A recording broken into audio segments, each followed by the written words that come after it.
Hai, apa kabar semuanya? Semoga kabar Anda baik-baik saja. Terima kasih karena sudah memberikan support dan juga kesetiaan Anda untuk membangun channel Codot Film. Yuk kita lanjutkan alur ceritanya, sambil siapin kopi dan cemilan, setting suara volume full. Gasken. Kenapa kamu ada di sini? Xiao Yi jelas mengingat sesuatu, dan berbalik menghadap Raja Naga Emas. Sudah terlambat untuk mengatakan, ruang ini akan runtuh, keluar dan berbicara denganmu secara detail. Ikut aku. Kata Raja Naga Emas, setelah menyelesaikan gerakannya, sebuah miniatur muncul di kehampaan yang rusak di depannya. Saluran kecil. Raja Naga Emas baru saja melalui pertempuran besar, dan sekarang dia telah menembus kehampaan lagi, dan tubuh jiwanya semakin lemah. Ayo pergi. Setelah mengatakan itu, tanpa menunggu persetujuan Xiao Yan, jiwanya langsung bersemayam di cincin nadi tangan Xiao Yan. Bum bum bum. Ruang di mana Xiao Yan dan yang lainnya runtuh seketika, dipimpin oleh Raja Naga Emas, mereka mengalir ke lorong baru. Dalam beberapa saat, sebuah pintu sederhana muncul di depan mereka bertiga. Di sana adalah bau yang akrab di pintu.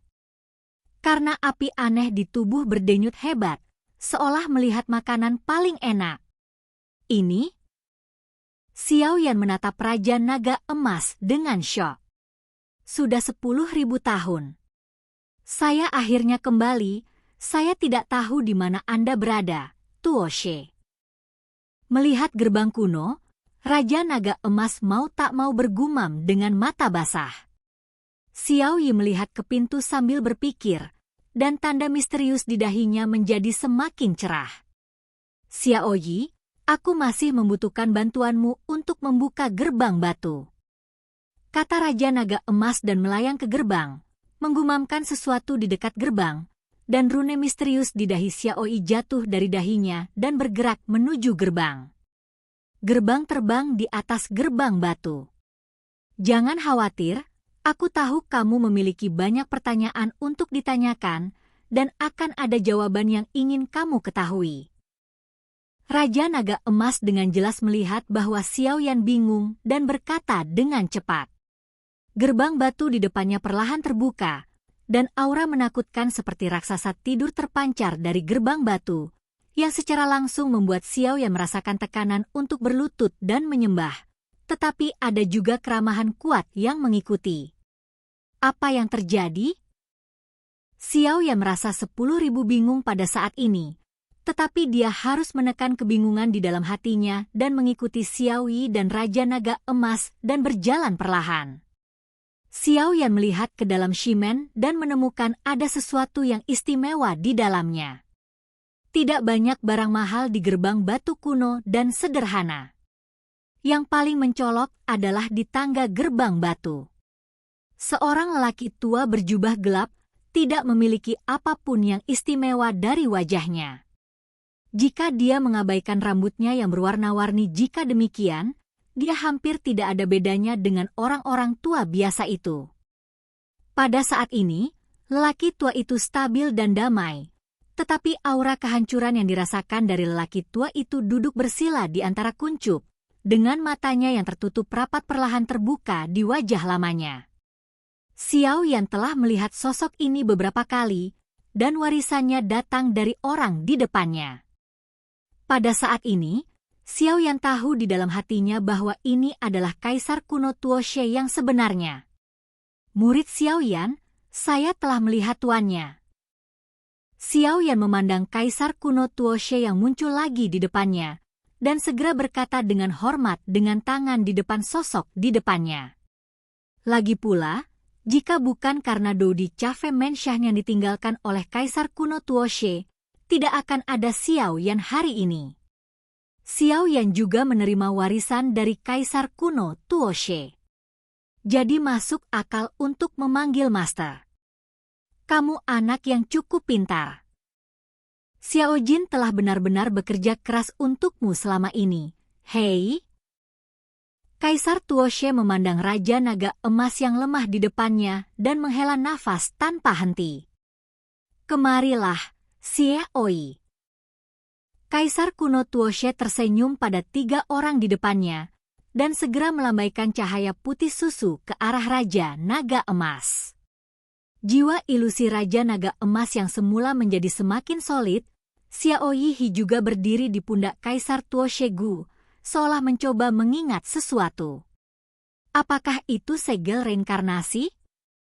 Gumam Kaisar Tuoshe. Ruang di depan Anda adalah kuncup api.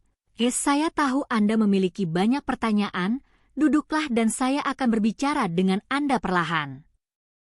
Mendengar ini, Xiaoyan tidak bertindak genit. Dengan kedipan sosoknya, dia duduk bersila di atas kuncup api. Siapapun yang dipromosikan ke tingkat Doudi di benua Douqi akan dipadati oleh pesawat benua Douqi. Hanya dalam beberapa hari, sebanyak beberapa dekade, perpindahan akan mencapai titik kritis, dan kemudian kamu harus meninggalkan benua Douqi dan pergi ke peringkat benua baru. Wajah. Kaisar kuno Tuoshe memandang Xiaoyan dan berkata perlahan tanpa menunggu yang terakhir untuk berbicara. Aku juga merasakan hal ini, tapi mengapa kita berlima diserang oleh Raja Naga Emas ketika kita memasuki lorong menuju dunia baru? Xiaoyan berkata dengan sungguh-sungguh, jika menurut apa yang Kaisar Tuoshe katakan, mengapa ada di dalamnya? Lorong? Ada orang yang menyerang diri mereka sendiri, bukankah seharusnya ada pesawat untuk menarik orang? Kamu benar-benar salah menyalahkannya. Kaisar Tuoshe Gu memandang Raja Naga Emas dengan penuh rasa bersalah dan melanjutkan. Kamu benar. Setiap orang yang memasuki dunia baru dari benua bawah akan memiliki seseorang untuk menjemput mereka. Tetapi saluran yang menghubungkan benua Douqi kita ke dunia baru dihancurkan oleh perang 10.000 tahun yang lalu. Beberapa orang meninggal dalam pertempuran, dan beberapa orang melakukan yang terbaik untuk memperbaiki lorong itu, jadi kami belum dapat membimbing orang sejak 10.000 tahun yang lalu. Xiaoyan melihat jejak kehilangan melintas di matanya ketika Kaisar Tuoshe berbicara. Tuan, apa tanda reinkarnasi di dahi Xiaoyi?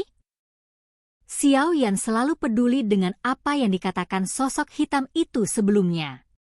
Xiaoyi telah mengikutinya selama bertahun-tahun, dan itu sangat membantunya. Xiaoyan tidak menginginkan Xiaoyi ada 3 poin panjang dan 2 poin pendek. Ini bukan hanya masalah kekuatannya sendiri telah turun secara signifikan. Xiaoyi lebih seperti mitra untuk dirinya sendiri. Segel reinkarnasi adalah tanda yang ditinggalkan di dunia ini oleh pembangkit tenaga listrik paling puncak di seluruh dunia 1000 besar. Ketika waktunya tepat, pembangkit tenaga puncak sebelumnya akan bangun lagi WWM Novel, atau mereka akan memberikan tanda yang mereka pilih untuk dimiliki. Kekuatan pemain puncak, tetapi tidak ada yang tahu berapa lama waktu ini, kata Kaisar Tuoshe dengan hormat di matanya. Semakin besar kemampuannya, semakin besar tanggung jawabnya. Xiaoyan menatap Xiaoyi dengan tenang, dan tiba-tiba ada jejak bergerak. Tapi jangan khawatir, aku tidak akan membiarkanmu mengalami kecelakaan suatu hari nanti. Xiaoyan berkata dengan tegas. Aku memberitahumu tentang perang 10.000 tahun. Pertempuran 10.000 tahun yang lalu menutupi langit dan matahari. Itu mengumpulkan orang-orang yang disukai surga dari seluruh alam semesta untuk bertarung melawan ras jahat alien yang terisolasi dari ribuan dunia. Itu berlangsung selama 10 tahun.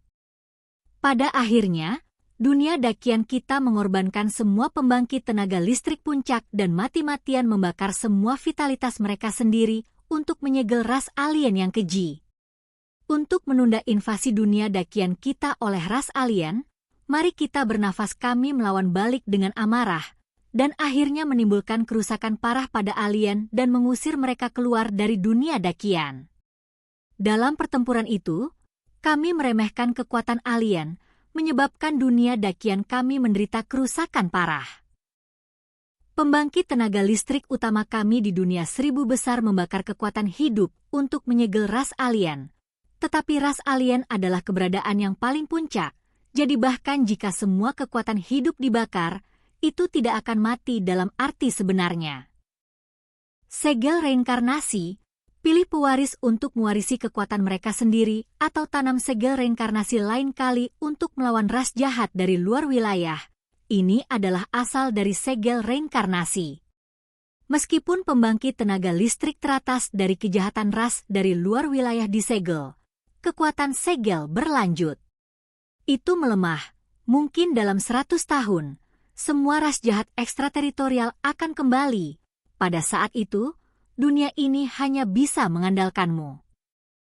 Kaisar kuno Tuo dia memandang Xiao Yan di depannya dengan ramah, seolah dia telah membuat keputusan. Apakah kamu ingin berlatih Feng Jue yang asli? Kaisar kuno Tuo She memandang Xiao Yan dengan serius. Oke guys, jangan lupa like, comment, share, and subscribe di channel Codot Film. See you next video, peace out and bye-bye.